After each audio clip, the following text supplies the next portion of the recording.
SIR यानी कि विशेष गहन पुनर्निरीक्षण के खिलाफ शुरू हुई वोटर अधिकार यात्रा खत्म हो चुकी है और इसको लेकर के पटना में इंडिया गठबंधन के बड़े नेता जुटे हुए हैं। पटना के गांधी मैदान में इस यात्रा का समापन हुआ और इस यात्रा के दौरान कई विवाद भी हुए। पीएम मोदी को गाली से लेकर के इससे ज्यादा सबसे ज्यादा इसमें बवाल हुआ। ये रिपोर्ट दिखाते हैं।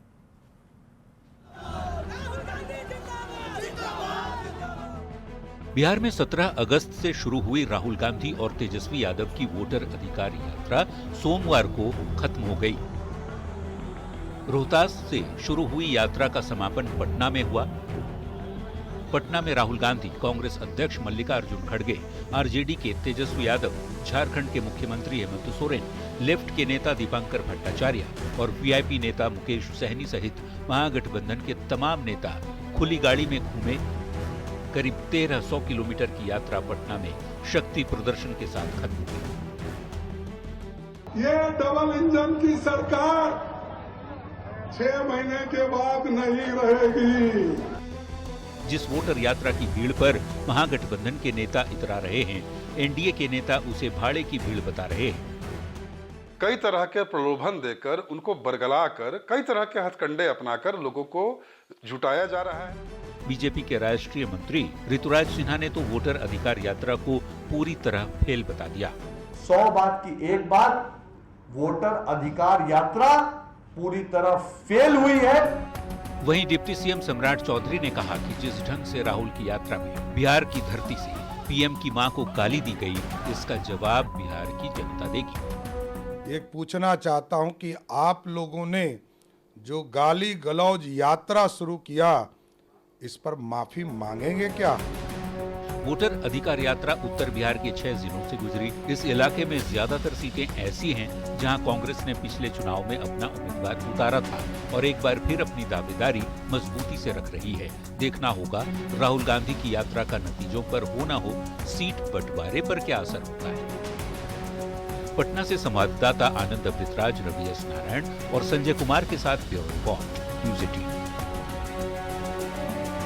महागठबंधन की वोटर अधिकार यात्रा के समापन के मौके पर पटना के ऐतिहासिक गांधी मैदान से महागठबंधन के नेता मार्च करते हुए हाईकोर्ट तक पहुंचे और फिर जनसभा को संबोधित किया। इस दौरान राहुल गांधी ने बीजेपी पर हमला बोला।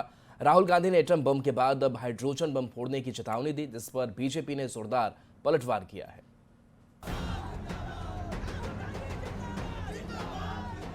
राहुल तेजस्वी की वोटर अधिकार यात्रा खत्म हो गई। 14 दिन तक चली इस यात्रा में कई सियासी रंग भी नजर आए। तरह तरह के बयान भी सुनने को मिले, पर यात्रा के आखिरी दिन भी राहुल गांधी ने एक विस्फोटक बयान दे दिया। एटम बम का नाम सुना आपने? सुना है एटम बम का नाम? उससे बड़ा क्या होता है? उससे बड़ा क्या होता है? एटम बम से बड़ा हाइड्रोजन बम होता है। होता है नहीं होता है? माधवपुरा में हमने एटम बम दिखाया था। बीजेपी के लोगों तैयार हो जाओ, हाइड्रोजन बम आ रहा है। हाइड्रोजन बम आ रहा है, तैयार हो जाइए। आपकी जो सच्चाई है, वोट चोरी की सच्चाई है, वो पूरे देश को पता लगने जा रही है। राहुल गांधी का बयान आते ही बीजेपी ने पलटवार करने में देरी नहीं की। बीजेपी सांसद रविशंकर प्रसाद ने बाकायदा प्रेस कॉन्फ्रेंस कर राहुल गांधी पर जोरदार पलटवार किया। ये पूरे चुनाव आयोग और वोटर के लिस्ट पर जो घमासान छिड़ा हुआ है, इसके बीच में 2 मूल बिंदु हैं। हमें बूथ कैप्चर करने का अधिकार दो और घुसपैठियों को नहीं निकालो। बीजेपी ने आरोप लगाया कि विपक्ष का हंगामा इसलिए है क्योंकि वो चाहते हैं कि उन्हें बूथ लूटने का अधिकार मिले और घुसपैठियों के लिए मतदान का रास्ता साफ हो जाए। तो राहुल गांधी बिहार में हुए एसआईआर को लेकर हाइड्रोजन बम लाने तक की बात कह रहे हैं। अब देखना होगा राहुल गांधी का ये बम कितना धमाकेदार होगा और उस पर सियासत कितनी जोरदार होगी। पटना से संवाददाता रवि एस नारायण और संजय कुमार के साथ ब्यूरो रिपोर्ट, न्यूज़ 18।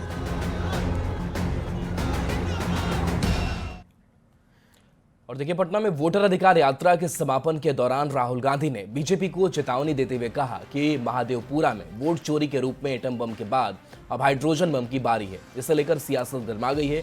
केंद्रीय कोयला एवं खान मंत्री किशन रेड्डी ने कहा कि वे राहुल बच्चों के जैसा व्यवहार कर रहे हैं और विपक्ष के पास कोई मुद्दा नहीं है। Rahul Gandhi hydrogen bomb, atom bomb, विस्फोट करना, क्या क्या बात कर रहे हैं। ये राजनीति है, बच्चों का खेल नहीं है। बच्चे का जैसे व्यवहार कर रहे हैं। एक विपक्ष के नेता अलग अलग इश्यू है तो ढूंढो, मगर उनके सामने कोई इश्यू नहीं। 17 अगस्त से बिहार में राहुल गांधी की यात्रा शुरू हुई। तब से लेकर के यात्रा के समापन तक विपक्ष की ओर से राहुल गांधी की चर्चा तो होती रही, लेकिन खुद को महागठबंधन का चेहरा बताने वाले तेजस्वी यादव बैक सीट पर नजर आए। सवाल है कि क्या राहुल ने तेजस्वी पर ग्रहण लगा दिया है?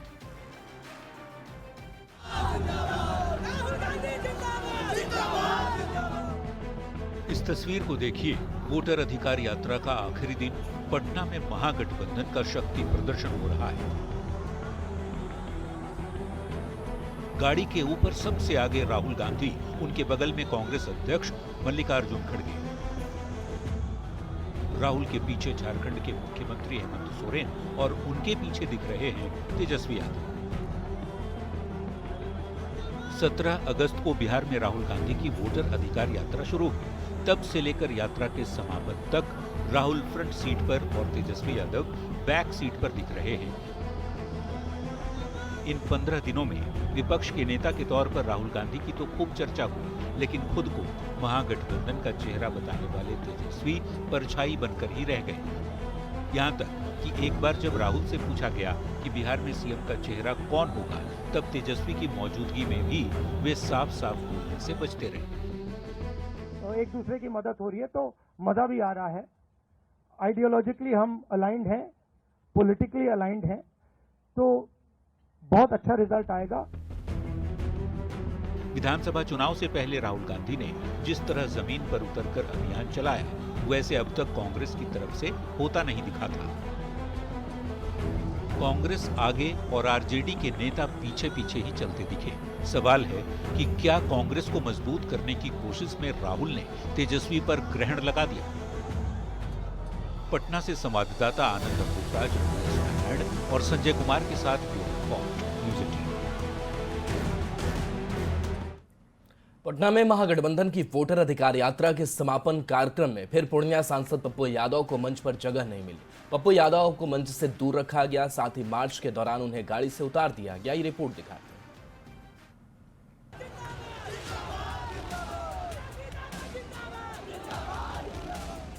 पटना में महागठबंधन की वोटर अधिकार यात्रा के समापन के मौके पर एक बार फिर पूर्णिया से निर्दलीय सांसद पप्पू यादव की किरकिरी हो गई। मार्च के दौरान उन्हें गाड़ी से उतरने को कहा गया। गाड़ी पर पहले से ही बैठे पप्पू यादव को जेपी गोलंबर के पास गाड़ी से नीचे उतार दिया गया। पप्पू यादव को गाड़ी से उतारने के मामले में जानकारी ये मिल रही है कि जिस महिला के साथ पप्पू यादव की नोकझोंक हो रही है, वो राहुल गांधी की टीम की सदस्य हैं और प्रोटोकॉल देखती हैं। जिस गाड़ी पर पप्पू यादव चढ़ रहे थे, वो राहुल गांधी की गाड़ी नहीं थी, बल्कि वो दूसरी गाड़ी थी जिस पर पहले से कई नेता मौजूद थे। पप्पू यादव को बताया गया कि वो गाड़ी पर नहीं चढ़ सकते क्योंकि उनका नाम लिस्ट में नहीं है। बहस करते हुए पप्पू यादव भी काफी गर्म हो गए। बाद में उन्हें गाड़ी से उतार दिया गया। इससे पहले भी कई बार महागठबंधन के मंच से पप्पू यादव को अलग थलग रखा गया। 9 जुलाई को पटना में आयोजित प्रोटेस्ट मार्च के दौरान भी पप्पू यादव को राहुल गांधी के रथ पर जगह नहीं मिली थी, जिसे लेकर उनके समर्थकों ने गहरी नाराजगी जताई थी। सवाल यह है कि आखिरकार पप्पू यादव के साथ ऐसा बार बार क्यों होता है? पटना से रवि एस नारायण के साथ शैलेंद्र कुमार, न्यूज़ 18।